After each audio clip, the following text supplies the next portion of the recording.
যে কোনো পরিস্থিতিতে আমরা থাকি না কেন, বিপদে আপদে, সকালে বিকালে, শীতকালে গ্রীষ্মকালে আমরা কি পড়বো? আলহামদুলিল্লাহ পড়বো। এর কারণ চাহিদার কোনো শেষ নাই। যার আছে যত বেশি সে চায় তত বেশি। অর্থের প্রয়োজন আছে, কিন্তু এটার হৃদয়ে স্থান দেয়া যাবে না। এটা হাতে আসবে আবার চলে যাবে, ঠিক কিনা?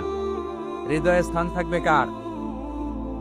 আমরা যদি জিজ্ঞেস করি, ভাই আপনি কি চান, কি লাগবে আপনার, কার কি লাগবে, একজন বলবে আমি এটা চাই, আমার এটা নাই, আমি ওইটা চাই, ওইটা চাই, কত কিছু লাগবে আমাদের। কিন্তু ঠিক এই মুহূর্তে যে লোকটা হসপিটালের বেডে শুয়ে আছে, ক্যান্সারে আক্রান্ত, ক্যান্সার যার নেই কোনো অ্যান্সার, ওরে যদি জিজ্ঞেস করেন ও বলবে আমার কিচ্ছু লাগবে না, আমি শুধু বাঁচতে চাই। ও কি চায়? আর আমরা অনেক কিছু চাই।